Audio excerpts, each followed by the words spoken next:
Il est 8h30, c'est l'heure de la revue de la presse et des médias israéliens ce matin sur Studio Kalita. Et ce matin, c'est encore l'affaire Nahama Issachar qui fait la une de tous les quotidiens et des sites d'information israéliens.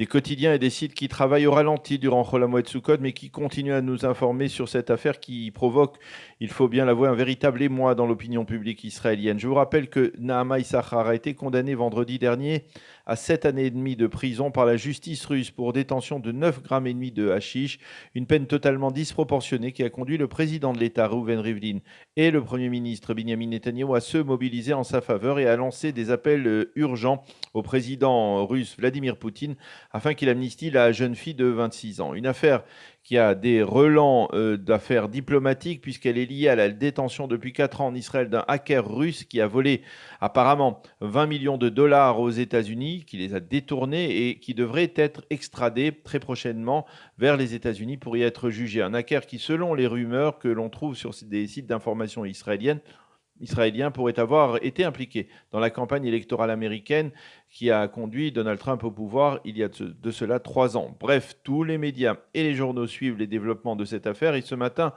un vent d'optimisme prudent souffle sur ces journaux et sur l'entourage de Nahama après que la mère de la jeune fille, Yafa Issachar, ait été autorisée à la rencontrer hier dans sa prison à Moscou. Pas sans ma fille, titre donc ce matin avec une certaine inspiration cinématographe, le Yediot Aharonot qui cite donc Yafa Issachar. Dès que Nahama m'a vu, elle s'est mise à pleurer et m'a dit « Je suis épuisée, je n'en peux plus, je ne veux qu'une seule chose, c'est sortir d'ici ». Et cette phrase est la manchette du Israël Hayom qui lui a dépêché Eldad Beck, son correspondant en Europe à Moscou, pour suivre le drame sur place. Et dans les deux journaux, ainsi que sur les sites d'information tels que le Ynet, la raison de l'optimisme prudent que l'on ressent, c'est la déclaration du porte-parole de Vladimir Poutine qui a accepté d'étudier la demande pressante du président Rivlin afin qu'il fasse libérer la jeune fille. Le Israël Hayom nous fait également partager un second espoir. Il s'agit de ce qu'il appelle en titre, en première page toujours, l'armée d'amis de Nahama. Il s'agit de nombreux amis de la jeune israélienne tels que Mei, sa lieutenante durant son service militaire, Dor, qui était avec elle au scout, et Zohar, qui était avec elle en Inde. Tous se sont mobilisés pour faire libérer leur ami. Parmi eux, on note également la mobilisation de Nathan Sharansky, qui a passé, on le sait, plus de 9 ans dans les prisons soviétiques et qui affirme ce matin dans le Israël Hayom que Nahama est l'otage du régime russe. Le second titre dans la presse israélienne de ce matin, c'est bien évidemment la situation dramatique des Kurdes dans le nord de la Syrie, avec la poursuite de l'offensive de l'armée turque, mais surtout après l'appel très ferme de Donald Trump à un cessez-le-feu et sa menace d'imposer des sanctions économiques aiguës contre la Turquie si celle-ci ne cessait pas cette offensive. Le Maariv va plus loin que les journaux papier et cite dans son site d'information Internet le président américain qui a bel et bien donc décidé d'imposer ces sanctions économiques. Je suis prêt, a dit Trump, à détruire l'économie turque si Erdogan ne freine pas ses troupes. Le Maariv parle aussi de Mike Pence, le vice-président américain qui a parlé au téléphone à un général kurde et du Congrès américain qui veut des mesures très dissuasives contre Erdogan. Le Yediot Aharonot lui relate en première page que de manière paradoxale, l'offensive turque a poussé les Syriens, qui étaient jusque-là les principaux ennemis des Kurdes, à combattre avec eux l'armée turque. Tout cela se passe, écrit ce matin Ben Dror Yemini, alors que le monde se tait.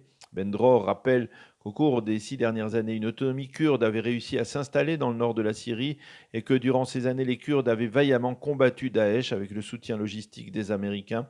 Les Kurdes, précise Ben Dror Yemini, ont fait le sale boulot pour eux, mais pour aussi le monde libre, un monde qui aujourd'hui se tait donc malheureusement.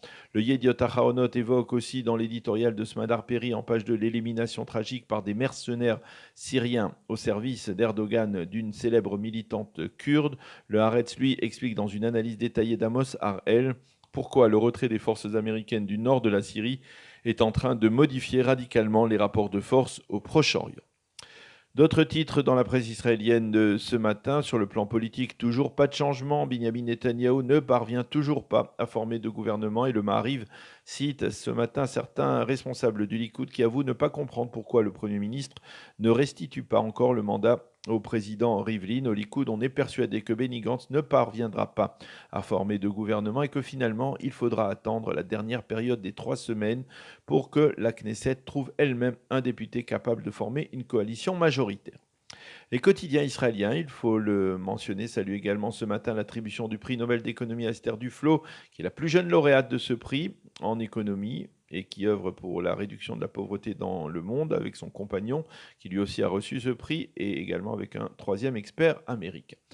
Alors que le pays fonctionne, je vous le disais, en début de revue de la presse au ralenti en raison de Roll Moed, le Yediot Aharonot nous plonge dans une étonnante énigme.